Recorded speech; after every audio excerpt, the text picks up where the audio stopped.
Je suis contente de vous trouver dans cette nouvelle vidéo où je vais vous parler des 5 erreurs que je rencontre souvent que les artisans créatifs font en matière de gestion d'entreprise. Donc, c'est vraiment les erreurs que je vois le plus souvent et surtout, je vais vous dire comment les éviter en fin de vidéo. Je m'appelle Stéphanie Didier et je suis formatrice en gestion d'entreprise. J'aide les entrepreneurs et surtout les artisans créatifs en matière de gestion d'entreprise et je vous propose des formations personnalisées et individuelles. Les 5 erreurs à éviter pour moi, c'est d'ignorer la comptabilité. Ne pas suivre vos dépenses, vos revenus, ne laisser passer les échéances comptables. Pour moi, c'est une erreur parce que vous pilotez pas votre entreprise. Pour moi, il faut distinguer la comptabilité obligatoire, qui est en fonction du statut, va changer, mais en tout cas, euh, pour moi, la comptabilité, c'est pas que le bilan, c'est pas que balancer des trucs au comptable. Pour moi, la comptabilité, c'est aussi suivre vos dépenses, c'est suivre vos revenus, c'est suivre bien sûr les échéances, c'est suivre vos achats aussi, et puis voir un peu tout ce qui est seuil de rentabilité, etc., etc. Je vois encore des entrepreneurs qui travaillent à perte, c'est-à-dire que qui ont pas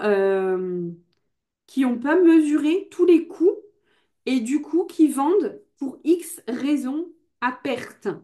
Et ça, en 2025, c'est pas possible en fait. Il faut vous faire accompagner, il faut que vous compreniez comment calculer vos tarifs. Il faut que vous ne laissez pas ce volet de comptabilité au comptable sans regarder ce que vous faites. Oui, vous avez des obligations comptables.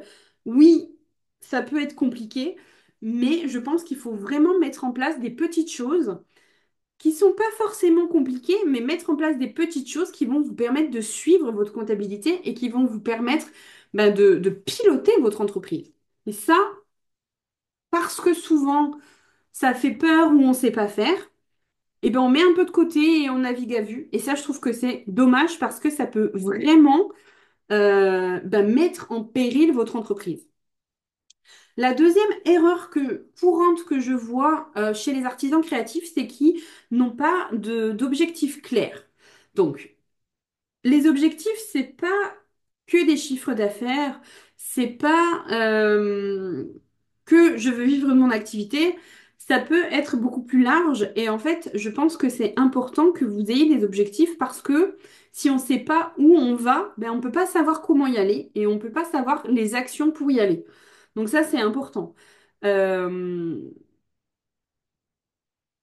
je vous demande pas d'avoir un plan sur l'année avec toutes les actions, d'avoir un planning. C'est pas ça que je vous demande, mais au moins que vous sachiez où vous voulez aller. Et ça, c'est une question que je pose souvent aux artisans créatifs et on me dit, moi, en fait, je veux juste vivre de mon activité. Mais ça, c'est pas un objectif clair. Vous savez, vous pouvez pas mettre en place des actions euh, fiables et pertinentes si vous n'avez pas un objectif clair. Ça, c'est une erreur que je fréquente. Une troisième erreur que je peux vous partager aussi, c'est de sous-estimer le marketing. Alors, le marketing versus la vente. Euh, la vente, c'est après le marketing. Avant le marketing, c'est comment les gens le trouvent en fait. Et vous vous focalisez sur la vente ou vous vous focalisez sur votre produit, mais vous ne vous réfléchissez pas à comment les gens voient ce produit. Parce que avant d'acheter, il faut qu'on voit le produit. Et donc, ou le service d'ailleurs. Mais ça, c'est important. Le marketing, c'est aussi qu'est-ce qui va faire qu'on a envie d'acheter votre produit. C'est comment mettre en valeur le produit, comment mettre en lumière l'activité, comment vous démarquer. Euh, Ça, c'est important de trouver la cible qui va acheter vos produits. Tout le monde n'achète pas n'importe quoi.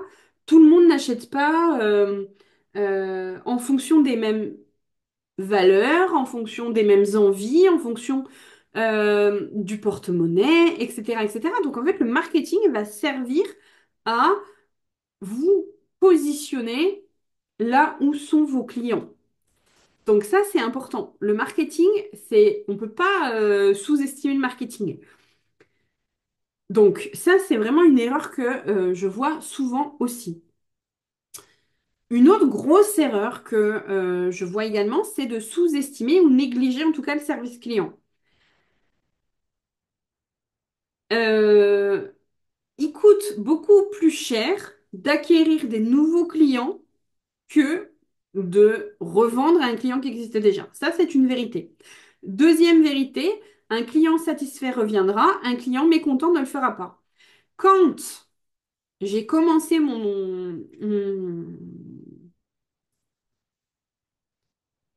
je sais pas comment dire, ma carrière professionnelle, on va l'appeler comme ça. Donc, quand j'ai commencé à travailler, je devais avoir 20 ans à l'époque.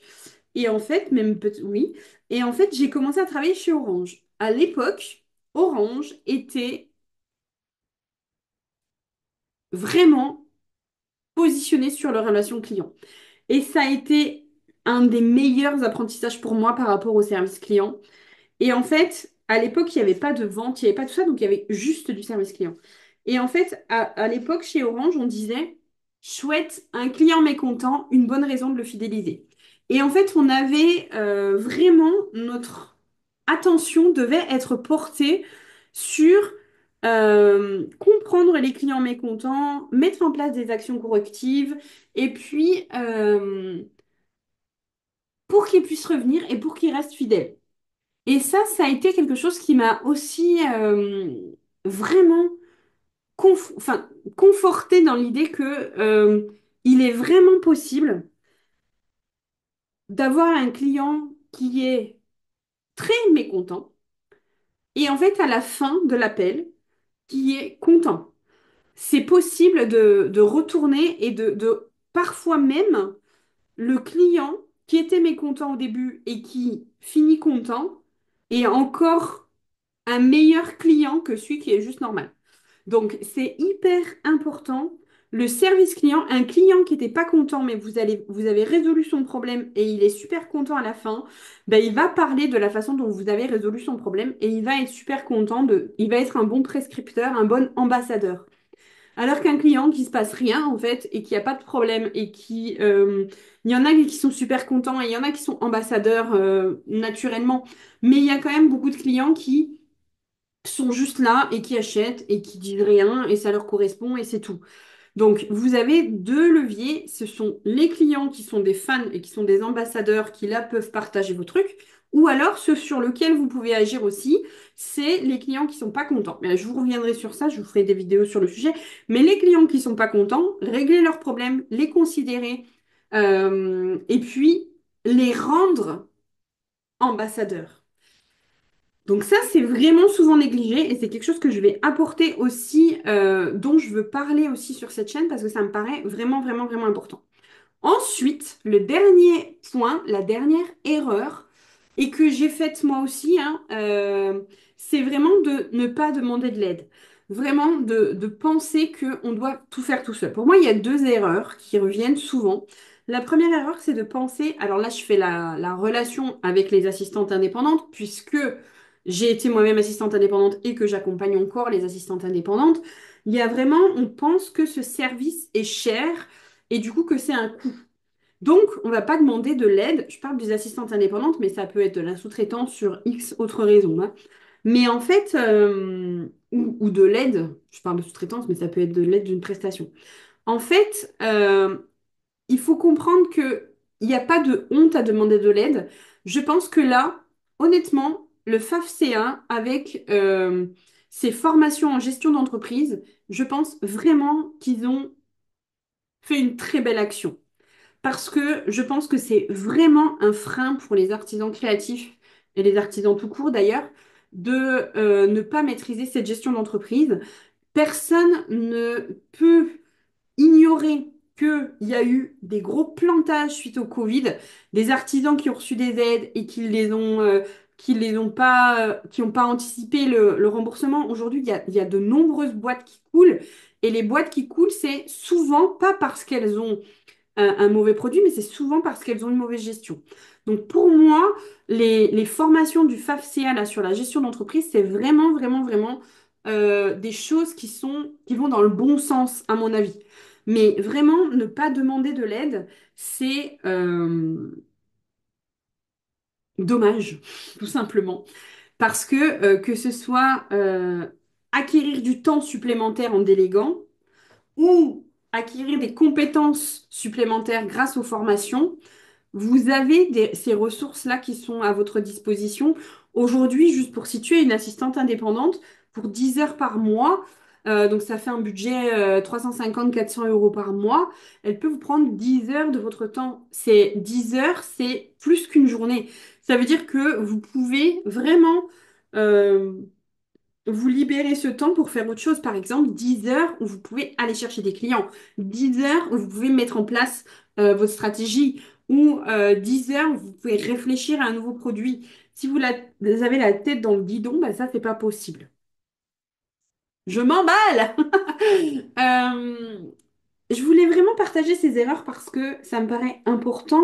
J'en ai faites, je les ai pratiquement toutes faites. Ben, c'est important en fait de ne pas faire ces erreurs-là et c'est vraiment ce que j'ai envie de partager. N'hésitez pas à liker la vidéo, à laisser des commentaires. Surtout là, on est au début de la transition. Donc n'hésitez pas à laisser des commentaires sur ce que vous voulez que j'aborde. C'est quoi vos difficultés en tant qu'artisan créatif en gestion d'entreprise? Quels sont les points que vous voulez que je détaille? Est-ce que vous avez des choses que vous voulez dont vous voulez qu'on parle, etc., etc. N'hésitez pas à vous abonner à la chaîne, comme ça vous aurez les réponses, et à me laisser des commentaires pour que je puisse comprendre quelles sont vos problématiques. Je vous dis à bientôt dans une prochaine vidéo et belle journée à vous!